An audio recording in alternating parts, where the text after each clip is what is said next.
네, 반갑습니다. 지금은 대림절 기간입니다. 오늘이 두 번째 주일인데요.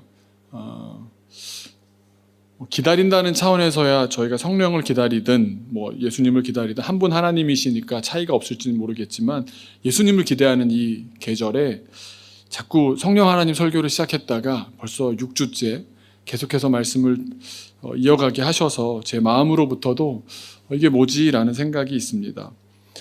지난 한 해를 돌아보았을 때 제 마음에 그런 응답이 있었습니다. 여러분이 겉으로 보셔서도 느끼시겠지만 저에게 가장 큰 변화는 2020년에 살이 빠진 일이었습니다.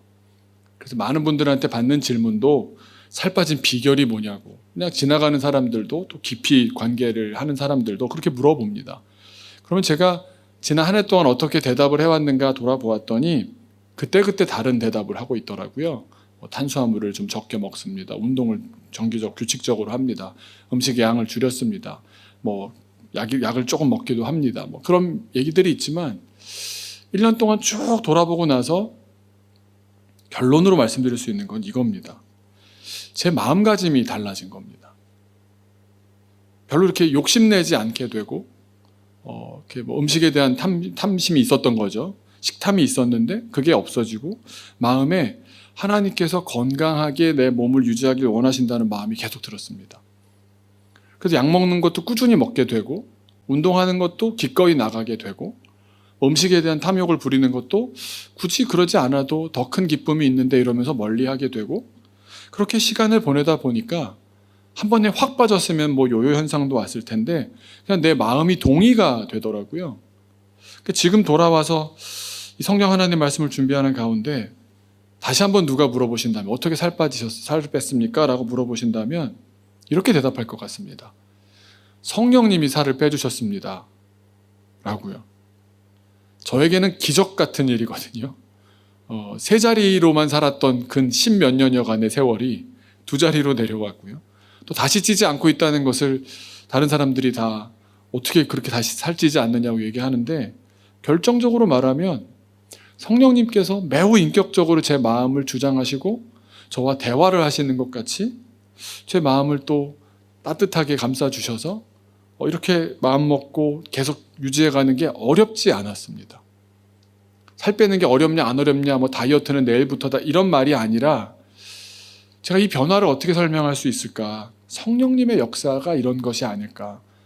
급격하게 완전히 무슨 갑자기 산이 세워지고 뭐가 날아가고 이러는 변화도 있겠지만, 성령님은 참 인격적이시다. 그리고 변화를 주도해 가신다. 두 가지를 저는 간증할 수 있을 것 같습니다. 올해가 지난 다음에 나중에 되어서 2020년을 돌아볼 때에도 어떤 분은 코로나만 기억할 수도 있겠죠. 근데 저에게는 나를 살 빠지게 하신 성령님을 증언할 수 있지 않을까 생각해 봅니다. 여러분, 그러고 보면 우리가 성령이 아니고서는 이 자리에 함께 모여있기도 어려웠을 겁니다. 성령님이 아니고서는 말씀을 들으며 깨닫기도 했고, 찬양을 부르며 눈물 흘리기도 했고, 오늘도 찬양 가운데 계속 그런 마음이 드는 겁니다. 찬양이 이렇게 은혜로울 수가 있나, 이 가사가 이렇게 이해가 되고 내 감성까지도 이렇게 주장하고 가사가 이렇게 내 안에 살아있는 것 같이 느껴질 수가 있나.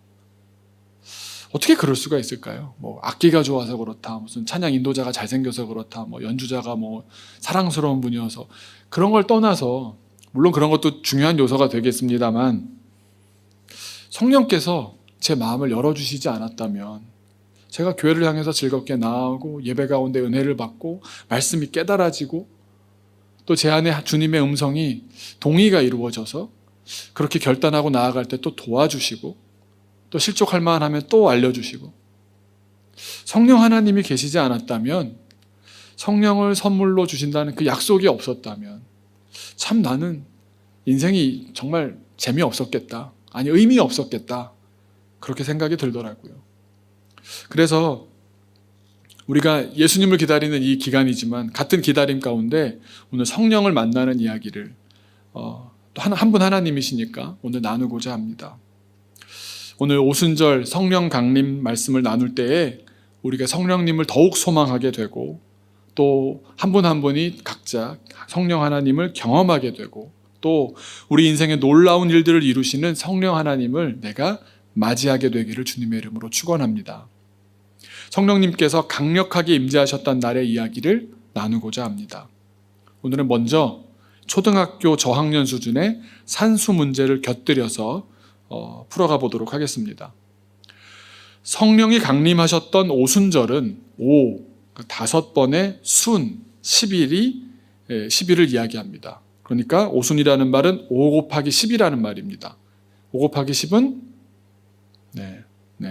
구단에 안 나와서 어려워하시는 분이 있을 수 있겠지만 50, 숫자로 50입니다. 오순절은 유대인의 명절 가운데 하나입니다. 그런데 50이 어느 날로부터 50이냐? 50일째를 얘기하는 거니까 유대인의 가장 큰 절기인 6월절로부터 50번째 되는 날이라서 오순절이라고 붙여진 이름입니다. 자, 그러면 재밌는 게 유대인은 원래부터 구약에서부터 그 6월절과 오순절을 지켜왔는데 예수님이 돌아가신 날이 어떤 날이었냐면 바로 6월절이었습니다. 안식일 다음 날, 토요일이 안식일이고요. 안식일 다음 날인 6월절 날에 예수님이 부활하셨습니다. 그 날로부터 50일이 지나는 날이 오순절이 6월절에서 50일이니까 오순절이기도 했는데 바로 그 오순절 날 성령이 임재하신 겁니다. 기독교의 시간은 사실 이 부활의 날로부터 다 시작됩니다. 모든 날이 부활주일부터 부활의 날, 부활절로부터 시작됩니다. 그래서 우리가 지금 지키고 있는 이 주일도 부활하신 날을 기념해서 옛날에는 토요일이, 그래서 유대교나 안식교인들은 토요일이 어떤 성스러운 날이라고 생각하지만 우리는 주일을, 부활을 기준으로 성일을 잡은 겁니다. 자, 그럼 한 문제를 더 내보겠는데요. 예수님께서는 부활하신 뒤에 며칠 동안 이 세상에 사셨습니까? 40일 동안 계셨습니다. 자, 그러면 예수님이 돌아가셨다가 부활하신 후에 40일 동안 세상에 제자들과 함께 계시고 부활하심을 기준으로 50일째 성령이 오셨으니까 그러면 예수님이 떠나가신 뒤에 성령님께서 임재하시기까지는 며칠이 있었습니까? 50 빼기 40은 10일이죠. 이 10일을 제자들은 어떻게 보냈습니까? 예수님도 안 계시고 물론 성령님은 늘 계시지만 특별한 역사로 임재하시기 전인 오순절 성령 강림과 예수님의 승천 사이에는 며칠의 시간이 있느냐? 열흘의 시간이 있었고 그 열흘을 어떻게 보내라고 승천하시면서 예수님께서 말씀을 하셨습니다. 그게 지난 시간에 나누었던 설교 내용이었는데 예루살렘을 떠나지 말고 약속하신 성령을 기다려라 말씀하셨습니다. 그래서 사람들은 모이는 교회가 되었습니다. 한 군데 모여서 한 자리에 함께 있으면서 기다리는 걸 어떻게 기다리면 좋을까? 기도했습니다. 약속하신 성령님 오시옵소서, 성령님 오시옵소서. 말씀드린 대로 그게 쉬운 일은 아니었습니다. 왜냐하면 10일 뒤에 오신다라고 날이 정해진 게 아니었습니다. 내년도 6월절일 수도 있고요. 5주년 기념으로, 부활 5주년 기념으로 오실지도 모르고요. 날짜를 정하지 않았다 보니까 500여 명의 사람들이 있었다가 남은 사람은 120명 정도밖에 없었습니다. 그 120명이 남아서 그래도 모여 있었고 기다리고 있었습니다. 말씀을 끝까지 붙잡고 있었습니다. 그러다가 6월절로부터 50일째, 부활절로부터도 50일째, 또 예수님이 승천 이후에 열흘째가 되는 바로 오순절 날 이 일이 벌어졌습니다. 후대에 그곳은 마가라는 사람의 다락방일 것이다 라고 추정하기는 했는데 정확히 그렇진 않습니다만 그 장소에 120명의 사람들이 모여서 기도하고 있었습니다. 예수님의 가족도 있었고 예수님의 제자들도 있었습니다. 그 120명에게 어떤 소리가 들려왔습니다. 바람이 부는 것 같은 소리가 들렸습니다. 그리고 눈을 떠보니까 불이 내려왔습니다. 그래서 120명이 있는데 한 사람 한 사람 머리 위에 불이 위에서부터 내려왔습니다. 소리는 바람 같았고 보이기는 불의 혀 같았습니다. 혀의 모양으로 생긴 불이 내려와 있었던 겁니다. 성령의 임재였습니다. 성령께서 한 사람 한 사람에게 이와 같이 임재하시자 어떤 일이 벌어졌느냐? 놀라운 일이 벌어지기 시작했는데 4절을 한번 같이 읽어보겠습니다. 오늘 사도행전 2장 4절을 한 목소리로 함께 읽겠습니다. 시작.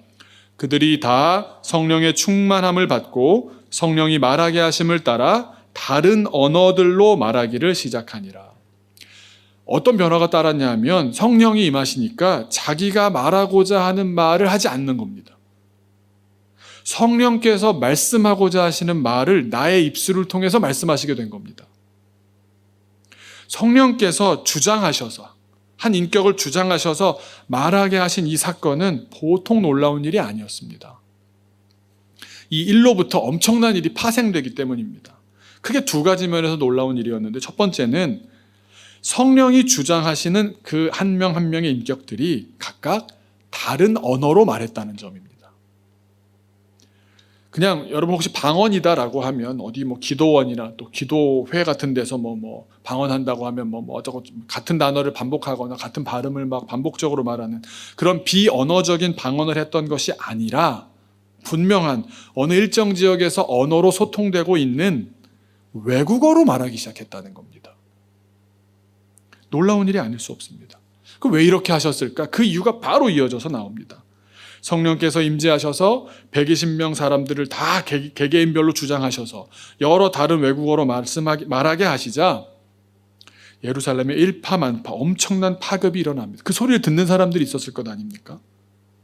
원래 오순절이 되면 세계 각지에 흩어져 있던 유대인들이 예루살렘으로 이 절기를 지키러 순례를 하러 돌아오고는 했습니다. 그러니까 이 성내에는, 예루살렘 성내에는 많은 외국계 유대인들이 들어와 있었던 겁니다. 9절에서 11절을 보시면 얼마나 많은 지역에서 왔는지 나오는데 최소한 15개 나라입니다. 언급된 곳만 15개 나라입니다. 이 사람들은 모두 민족적으로는 유대인이었지만 해외에서 태어나고 자라났기 때문에 모국어는 다 달랐습니다. 그런데 그 많은 사람들이 여기까지 순례하러 오긴 했는데 내가 히브리 말 잘 모르겠다. 여기서 뭐 하는 회당에서 하는 말도 잘 모르겠다. 성전에서 하는 말씀 잘 모르겠다. 그랬는데 자기 이게 익숙한 소리가 들리는 겁니다. 그 소리를 따라 사람이 따라가기 시작하고 그러다 보니까 사람들이 한둘 모이기 시작했습니다. 그 120명이 기도하는 곳 주변에 해외에서 온 유대인들이 모여들기 시작했습니다. 6절 말씀에 보면 소동이 일어났다라고까지 기록됩니다. 6절을 한번 같이 보시면 함께 읽어볼까요? 시작. 이 소리가 나매 큰 무리가 모여 각각 자기의 방언으로 제자들이 말하는 것을 듣고 소동하여 놀란 겁니다. 아니 이 사람들이 어떻게, 그 소동한 이유가 무엇이냐? 7절과 8절에 기록되어 있습니다. 다 같이 읽어볼까요? 다 놀라 신기하게 여겨 이르되 보라 이 말하는 사람들이 다 갈릴리 사람이 아니냐? 우리가 우리 각 사람이 난 곳 방언으로 듣게 되는 것이 어찌 됨이냐? 지금 내가 태어나서 자라왔던 곳의 말로 저 유대인, 딱 봐도 유대인의 행색이나 뭐를 봐도 갈릴리 촌구석 사람들이 분명한데 어떻게 저 사람들이 우리말을 저렇게 유창하게 하는가 놀랐던 겁니다. 우리도 그렇지 않습니까? 해외여행을 가보시면 이런데 한국 단어 하나만 봐도요, 한 글자만 봐도 그냥 눈에 확 뜨이지 않습니까? 소리가 들린다고 생각해 보십시오. 뭐 많이들 보셨겠지만 예전에 저 유학 한참 가고 이럴 때는 독일에 갔는데 어떤 한국의 한 대기업 광고가 나오기 시작했습니다. 지금은 망한 대단한 기업이었던 그 기업이 어떤 광고를 하기 시작했는데 그 광고 시간만 되면 막 태극기 이렇게 경례하듯이 이렇게 마음이 이렇게 되는 겁니다. 그 단어가 그 대기업 이름 하나가 귀에 그냥 쏙 꽂히는 겁니다.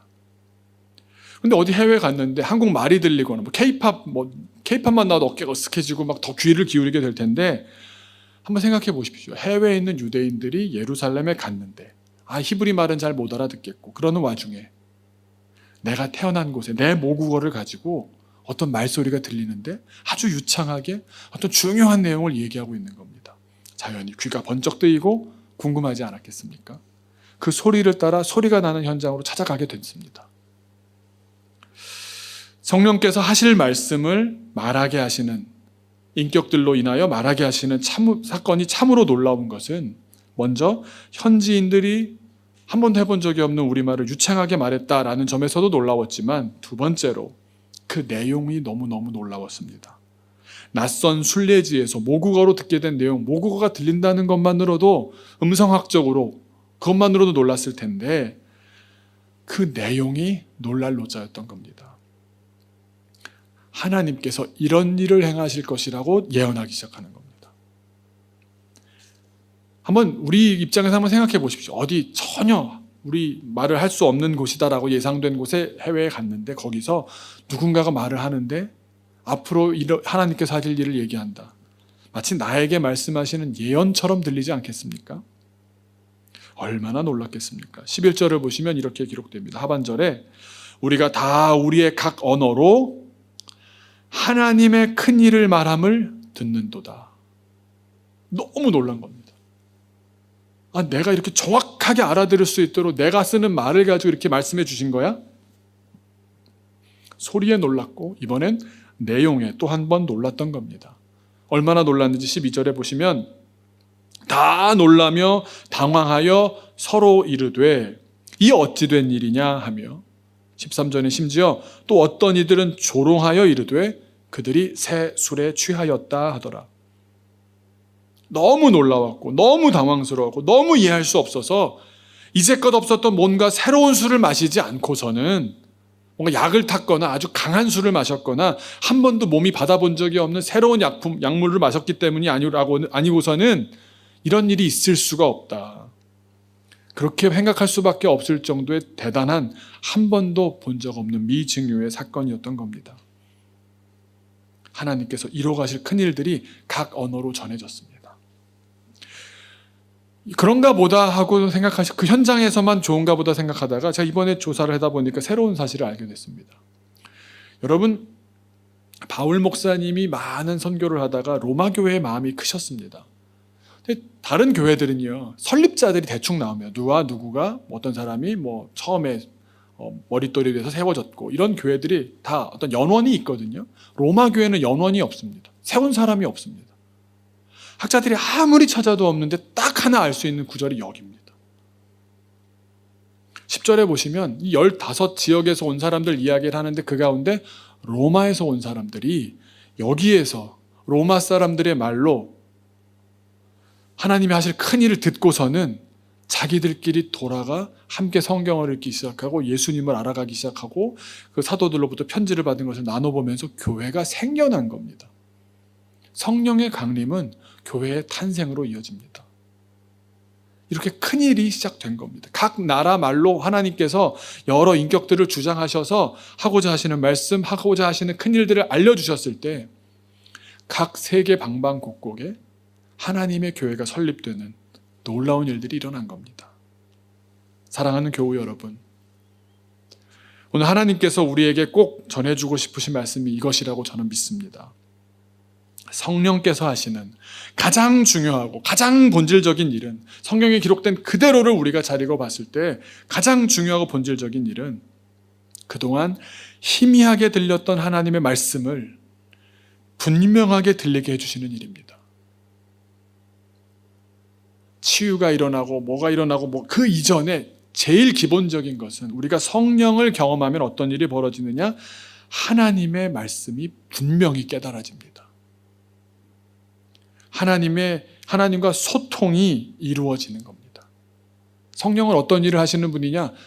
열일 제천하고 딱 1번은 이겁니다. 소통입니다. 하나님과 소통하게 해주시는 영인 줄로 믿습니다. 제가 혼자 기도할 때도 그런 생각이 가끔 듭니다. 너무 잘 이어져 있다고 생각하다가도 가끔 낯설게 느껴질 때가 있습니다. 내가 어떻게 하나님의 말씀을 내가 알아들을 수가 있을까? 하나님이라는 분이 정말 세상을 창조하신 분이시고 전능하신 하나님의 그 음성을 말씀하신다고 내가 알아들을 수 있을까? 기록되었다고 내가 말한 사람의 그 의도대로 이해할 수 있을까? 그래서 그걸 좀 도와주겠다면서 기도를 이렇게 하십시오라고 기도를 가르쳐주는 것도 있고, 또 이렇게 하면 기도가 잘 응답된다라는 방법을 기술적으로 얘기해 주시는 분들도 있습니다. 그런데 기도는 본질적으로 성령의 역사하심이 아니고서는 소통할 수 없는 대화입니다. 또 우리 입장에서 보면 하나님의 말씀을 우리가 이해하는 것도 중요하지만 우리의 말씀을 하나님이 알아들어 주시는 것도 중요한 일 아닙니까? 우리의 제한된 언어를, 심지어 세계관이 잘못되어 있을 수도 있고 신앙관이 잘못되어 있을 수도 있고 뭐 우리의 언어를 가지고 어떻게 하나님을 담습니까?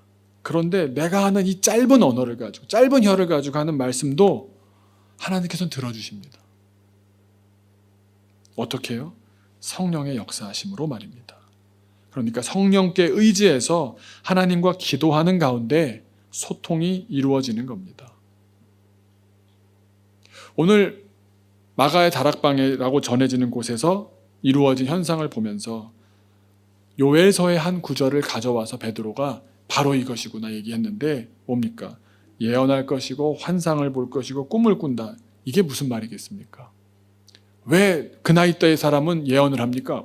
이렇게 따져가는 사람이 있는데 이걸 통틀어서 말씀드린다면 어떤 표현이냐 하면 이제 모든 세대가 하나님의 말을 알아듣게 될 것이다 라는 말입니다. 성령이 오시면 세대에 상관하지 않고 누구나 하나님의 음성을 알아들을 것이다 이 말입니다. 하나님으로 말할 것이다. 하나님을 들을 것이다. 예언이든 환상을 보든 꿈을 꾸든 세상의 언어를 넘어서게 될 것이다. 그 말 아니겠습니까? 오순절 성령 임재의 현장에서도 성령의 말씀을 분명하게 듣게 되는 소통의 역사가 일어났습니다. 120명 사람들 각각 다 그랬지만 더더군다나 특별히 현장에 있었던 베드로가 특별히 더 그랬습니다. 베드로를 한번 여러분 생각해 보십시오. 베드로가 하나님과 소통이 잘 되던 사람입니까? 아닙니다. 하나님의 말씀인 율법에 통달했다거나 그래서 통달한 바리새인이었다거나 율법학자였다거나 아니었습니다. 그런 건 없어도 그래도 예수님을 직접 곁에서 제일 많이 보좌했으니까 예수님의 음성을 제일 많이 들었지 않느냐. 근데 예수님 따라다니면서 계속해서 소통이 어긋났던 제자 아닙니까? 학적으로도 봤던 글을 봐서도 가방끈도 짧고 예수님에 대해서 계속 오해가 심했었고 그랬던 사람이 갑자기 어떻게 성령의 현장에서 본인이 성령을 받자 어떤 변화가 일어나느냐. 성령을 힘입는 그 순간에 지금 내 눈앞에서 일어나고 있는 이 현상이 120명이 각각 다른 언어로 말하고 하나님께서 하실 큰일들을 같은 내용을 다른 언어로 말하는 현장을 보면서 이것이구나. 이것이 바로 요엘서에서 예언하셨던 그 현장이구나. 깨달았던 겁니다. 하나님의 마음, 하나님의 의도, 하나님의 뜻을 그 순간 알아차렸던 겁니다. 우리가 누군가와 소통을 잘한다. 어떤 의미겠습니까? 누군가의 마음, 누군가의 의도, 누군가의 뜻을 잘 알아차린다는 것 아니겠습니까? 베드로는 그때 눈앞에 벌어진 현상을 통해서 이것이 바로 성령님께서 임재하실 거라고 예언되었던 구약 성경에 나왔던 요엘 선지자의 예언이었구나. 성령이 오시면 깨달아집니다. 베드로뿐만 아니라 우리 앞에도 그런 일이 벌어질 겁니다. 본 적도 없고 들어본 적도 없고 경험해 본 적도 없는 현상들을 우리가 마주할 날이 오지 않겠습니까? 그런데 그 순간에 하나님께서 지혜를 주십니다. 성령 하나님께서 알려주십니다. 하나님의 마음이, 의도가, 뜻이 어떠한지. 그것이 성령 충만한 사람들이 누리는 복인 줄로 믿습니다. 희미했던 말씀이 밝히 들리기 시작합니다. 소통입니다. 그 상황에 맞는 말씀이 떠오르고 하나님의 음성을 알아듣게 됩니다. 소통입니다. 우리가 베드로에 대해서 그런 과거가 있는 사람이지만 과거에 좀 부족했고 과격했고 여러 가지로 좀 다듬어져야 될 사람이다라고 얘기하지만 또 성령을 받은 뒤에도 또 실수가 있어서 하나님께서 또 꿈으로도 보여주셔야 됐었지만 그가 신앙이 깊다, 그가 믿음이 깊다, 그는 위대한 사도다 그렇게 평가할 수 있는 이유는 뭐겠습니까? 성령이 충만하여서 하나님의 음성을 또렷하게 구별할 수 있었기 때문입니다. 성령 충만하게 돼야 하나님의 말씀이 들립니다. 생생하게 깨달아지기 시작합니다. 성령이 충만해서 하나님과 소통이 이루어지면 이게 굉장한 결과를 가져옵니다. 엄청난 변화를 불러옵니다. 선교를 가시는 분들이나 또 내 인생을 통째로 걸면서 주님을 뒤따르는 분들이나 왜 그렇겠습니까? 그분들을 깊이 교제해 보면 한마디가 나옵니다. 너무도 분명히 말씀하셨기 때문에 그 음성을 잊을 수가 없어서 그 음성으로 나를 살려주셨기 때문에 제가 지난 한 2주 동안 많은 코로나 기간에 사람들이 결단을 많이 하지 않습니까? 교회적인 어떤 결단, 개인적인 결단, 가정적인 결단을 하는 중에 길라잡이가 된달까요?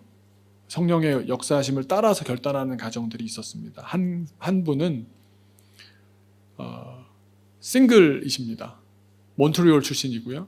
그래서 한국 분이지만 몬트리올에서 자라느라고 불어가 더 편하고 영어도 잘하시는 분인데 여성 혼자서 너무 활발하고 활달하신 분인데 스타벅스에서 몬트리올에 있는 스타벅스의 전체 매니저를 했을 정도로 거의 한 6, 7년 하셨을 정도로 굉장히 활달하고 아주 다이내믹한 삶을 살고 계셨다가 은혜를 받은 겁니다. 하나님의 음성을 들은 겁니다. 너무 분명하게 들은 겁니다. 그래서 지금 다른 모든 것들이 부차적으로 느껴지기 시작해서 아프리카를 갔다가 어디로 갔냐면 불어권에 사역할 수 있으니까 아프리카가 더 좋잖아요. 그러다가 남미에 IT라는 나라가 있습니다. 난민이 아주 많고요. 국가가 어떤 그 체계가 많이 무너진 곳인데 그 난민들을 위해서 일하고 있고 그 난민들의 캠프를 IT 안에 있으면 힘드니까 도미니카 공화국 옆에 바로 옆에 있는 나라인 도미니카 공화국에 와서 그 난민 캠프를 차리고 거기서 학교를 세우고 교회를 세우고 혼자서 싱글 선교사로 그렇게 살아가는 겁니다. 그러면서 저랑 누가 연결을 해주셔가지고 이기동 목사님 이런 사역하는데 한번 만나시죠. 온라인상입니다. 이렇게 페이스북을 통해서 대화를 하는데 딱 필요한 걸 저희한테 하신다면서 하는 말씀이 목사님 필요하신 거 있으면 저희가 도울 수 있는 일 있으면 저는 불어를 하고 영어를 하는데 여기 같이 섬기는 분들은 또 영어를 하고 스페니쉬를 합니다. 그 자료를 보내주시면 번역해 드릴게요. 일주일 만에 번역이 다 돼서 제가 번역을 맡겨본 중에 제일 빠른 스피드입니다. 그러니까 그분은 왜 그렇게 하고 사시나? 하나님의 음성이 너무 분명했던 겁니다. 또 한 가정은 우리 교회도 몇 번 왔습니다. 이성민 선교사라고 남아공에 가 있는 가정입니다. 남편이 이제 남아공 출신의 백인이고 본인은 이제 한국에서 자라났습니다. 저희 부서 교사였다가 결혼을 했고 남아공에서 사는데 아이를 셋을 낳고 남자아이만 셋입니다. 그런데 잘 있는 줄 알았습니다. 거기서도 어려운 흑인 마을 섬기면서 양철집 지어주기며 굉장히 많은 봉사를 하고 살아가고 있습니다. 그런데 저한테 연락이 왔습니다. 목사님, 자가격리할 만한 데 있어요? 왜? 아무래도 한번 들어가야 될 것 같아요. 누구? 그랬더니 5명 다요. 왜? 남편이 이렇게 일을 하다가 친한 어떤 분의 초대로 이라크를 간 겁니다. 중동의 이라크를 거기서 원래 보디가드로 일하시다가 그 형편을 좀 알고 나서 NGO 단체를 세워서 돕는 일을 하시는 분이 같이 한번 가자고 갔다가 하나님의 음성이 너무 분명하게 들리더랍니다. 그래서 가족들한테 돌아와서 얘기한 겁니다. 여보, 애들아, 이라크 가자. 애들이 뭘 알겠습니까? 아빠 같이 가는 거예요? 엄마도 같이 가요? 그럼 가요. 그래서 이라크 비자를 기다리고 있는데 본인은 이제 한국인이니까 한국에 들어와서 비자를 받아가야 될지도 모르고 비자 절차가 어떻게 될지 모르니까 목사님 한국 들어가면은 나 목사님밖에 모르니까 있을 때 좀 알아봐 줘요. 애들 남자애들 셋을 데리고 자가격리를 한다는 건 말이 됩니까 이게 여러분? 어디 산 밑에나 있게 해야지. 그러면서 목사님 저 이라크로 가기로 결정됐습니다 라고 연락이 왔습니다. 남아공도 쉬운 데가 아니거든요. 그런데 이라크를 가겠다고 연락이 오는 겁니다. 그러면서 아주 비밀스럽게, 왜냐하면 아랍계의 어떤 모슬렘들이 보면은 또 공격이 들어올 수 있으니까 몇 사람에게만 전할 수 있는 비밀번호가 있는 그런 영상을 보내왔습니다. 봤더니 이러는 겁니다. 남편은 태어나 봤더니 고아였습니다. 근데 좋은 양부모님 밑에서 신앙교육을 받으면서 나는 음성을 들었다는 겁니다. 하나님이 나를 사랑하신다는 음성을 나는 너무 분명하게 들어서 이 소리를 못 듣고 있는 아이들을 보면 자기는 감당할 수가 없답니다. 또 이성민 선교사 와이프 되는 친구는 7살 때부터 가까이에 교회가 있어서 교회를 늘 다녔던 것이 지금의 나를 위로해주고 지금의 나를 견디게 하는 힘인데 그 음성을 못 듣고 자라는 아이들을 생각하면 자기는 잠을 잘 수가 없다는 겁니다. 그래서 이라크를 간답니다. 어젯밤에 연락이 왔습니다. 갑자기 동료 목사님, 정말 제가 사랑하고 저희 가족하고도 친한 가족 그 목사님인데, 교단은 다르지만 저랑 나이도 같고 또 어떤 형편들이 목사님 아들인데다가 대형교회 부목사로 있었으면서 두루두루 형편이 비슷한 그런 친구 목사님입니다. 갑자기 소식을 전해왔습니다. 토요일 밤에 연락을 해왔는데 내용은 화요일에 한국을 떠나게 됐다는 겁니다. 왜 그러냐 그랬더니 대만 사람들이, 타이완 사람들이 세운 타이완 교회에 청빙을 받아서 한국 목사가 타이완 교회를 목회하러 간다는 겁니다. 어째 그러냐 그랬더니 하여튼 저랑 미국도 같이 다니고 그분이 또 샹하이에도 있었고 심천에도 있었고 11년 동안 중국을 섬기고 있었거든요. 같이 꿈을 꾸고 함께 자료를 만들고 비밀스럽게 어떻게 이렇게 가정교회까지 들어가서 말씀 전하고 별일을 다 했었거든요. 이분이 얘기를 하시는데 그러는 겁니다. 제가 중간중간에 심천에 계실 때 홍콩까지 가서 만나고 이러는 와중에 중국에 있으면서 고민이 많았거든요. 자기는 중국어가 정말 안 되는 것 같다. 자기 혀로는 할 수 없는 발음들이 너무 많고 자기는 정말 안 될 거야. 중국어로 설교를 한번 제대로 하는 게 소원이라고 그러고. 저한테 만날 때마다 나는 이거 중국에 오래 못 있을 것 같다고 그러면서 11년을 있었어요. 사모님은 박공주 목사랑 같이 안산에 있는 동산고등학교의 수학 선생님이셨었거든요. 아들이 둘이고, 좋은 교회에 있었고 그 형편을 따라서 큰 교회 청빙을 받아가면 집안의 목사가 저희가 11명이라고 그랬더니 거기 22명이라고 그러더라고요. 모든 그런 관계적인 면으로나 모든 면으로나 편하게 목회할 수 있는 길이 있는데 중국을 들어갔는데 이 친구가 거기서 헤어나오지를 못하는 거예요. 왜 그러냐 그랬더니 하는 말이 음성이 들려서 너무 분명하게 말씀하셔서 그 길을 안 가면 후회할 것 같아서. 지금 한국에 나와 있은 지 한 1년째가 됐습니다. 그런데 그간 어떤 일을 했었느냐 중국에 있는 동안 물어봤더니 이 사람은 자기가 말은 안 되는데도 몸이 계속 현지인으로 간대요. 현지인들 향해서 간대요. 그래서 교회를 하나씩 세우는 겁니다. 어느 정도 세우면 현지인들한테 넘겨드리고 세우면 넘겨드리고 4개를 그렇게 세운 걸로 알고 있습니다. 그래서 영상이라고 저한테 막 감동해서 보내는데 침례교거든요. 침례를 하려면 물이 있어야 되잖아요. 물이 있는데 하다가 그럴 수 있으니까 괜히 전교인 수양회를 바다로 가서 바다에서 파도가 막 넘치는데 침례하다가 같이 파도에 넘어가고요. 너무 웃기는데 너무 감동적인 겁니다. 코로나가 되어서 한국에 들어올 수밖에 없었습니다. 그래서 모든 리더십을 마지막 교회, 정말 안정적으로 잘 운영되던 교회 같은데 다 넘겨드리고 2명의 리더를 세우고 잘 하십시오 하고 떠나왔습니다. 그런데 그렇게 하나님 앞에 살고 있고 성령의 음성을 따라 살면서 결단했다. 그리고 이제 고국에 돌아왔다. 누가 알아주겠습니까? 한국 교회도 어려운데. 한국에 들어와 있으면서 5번이나 거처를 옮겼답니다. 아들들이 학교나 제대로 다녔겠습니까? 화요일에 떠난다는 얘기를 듣고 제가 이 사람 이러면 안 되겠다 싶어서 막 전화를 해서 호통을 치고 무조건 한 번은 시간 내라고, 그래서 내일 저녁에 집 앞까지 가겠다고, 저녁은 먹지 않겠냐고, 애들 떠나기 전에 삼겹살이라도 한번 먹어야 되지 않냐고 그렇게 억지로 약속을 잡았습니다. 이 목사님도 이 사모님도 왜 이러고 삽니까? 하나님의 음성을 들었기 때문입니다. 성령께서 들려주셨기 때문입니다. 이렇게 들었으니까 이게 우리가 생각할 때 믿음이 없는 사람이 들으면 그걸 안 들었으면 더 편할 텐데 왜 들어가지고 그 고생인가 싶으십니까? 듣고 주님이 동행하여 사는 삶, 성령께서 나의 지금 걸음 호흡을 함께 하신다는 그 확신 속에 사는 삶은 세상 그 어떤 것으로도 대신할 수 없습니다.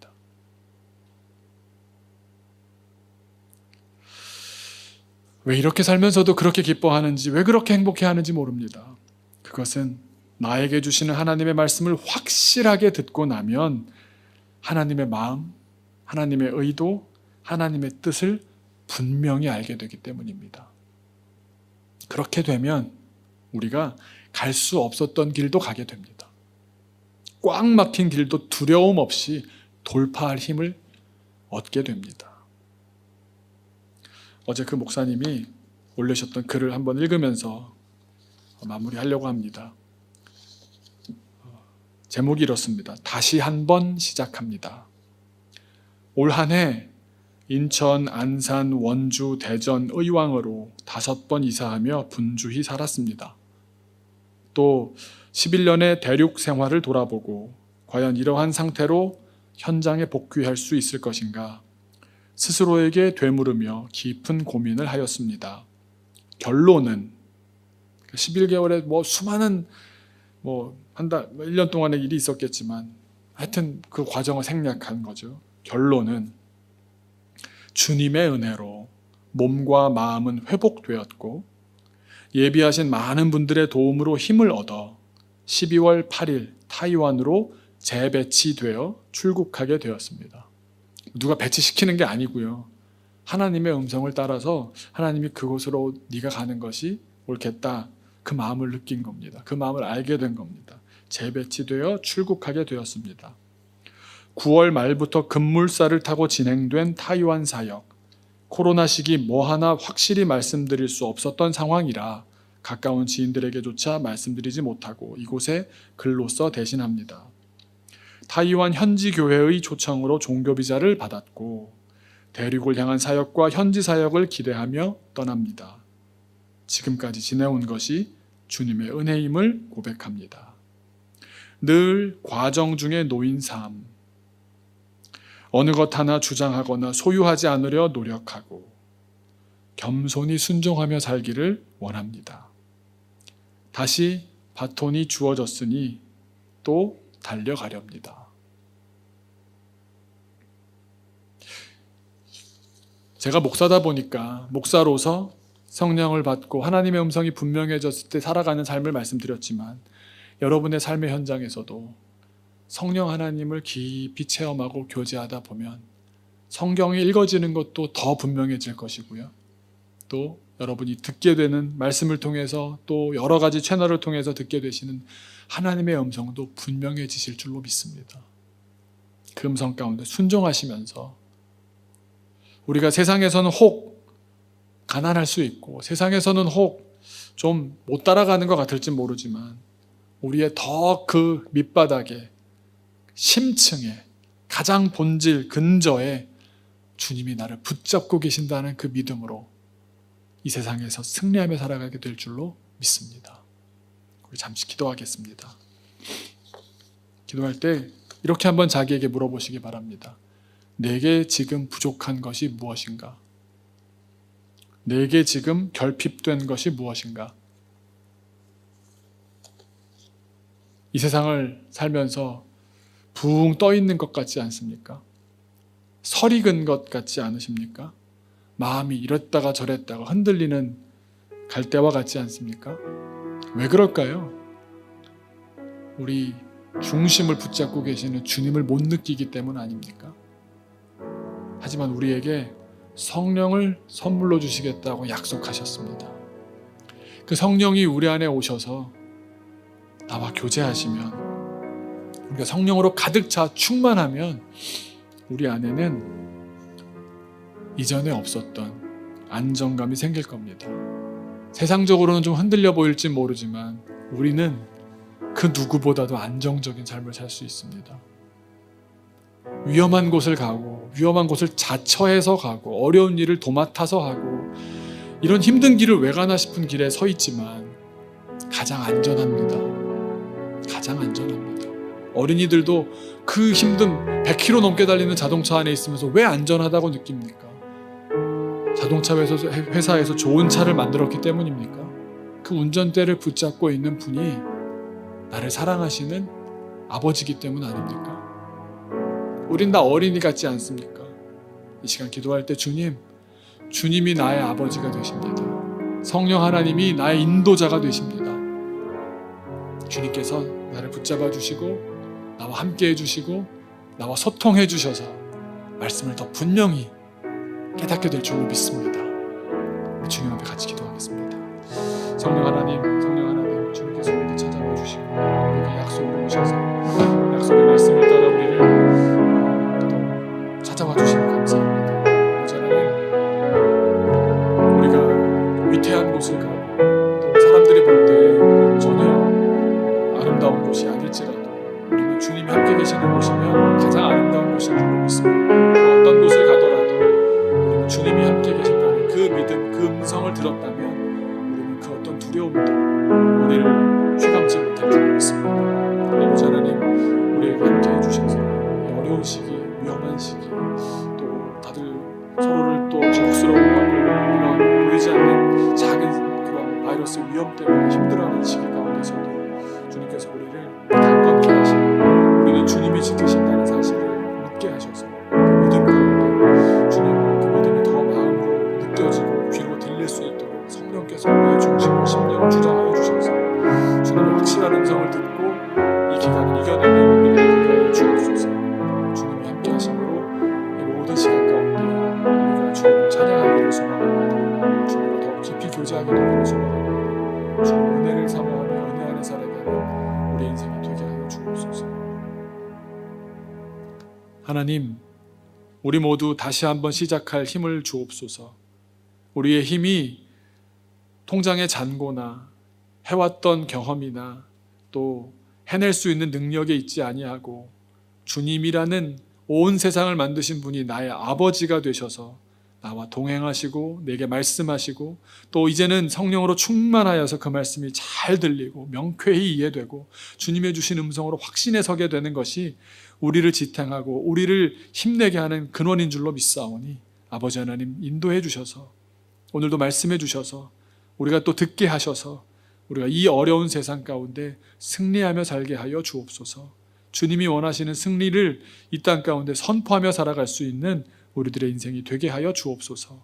성령 하나님 찾아와 주시고 우리의 귀를 열어주시고 말씀을 분명히 들려주셔서 주님과의 소통하는 그 길이 열리는 귀한 우리의 인생 되게 하여 주옵소서. 예수님의 이름으로 기도하옵나이다. 아멘.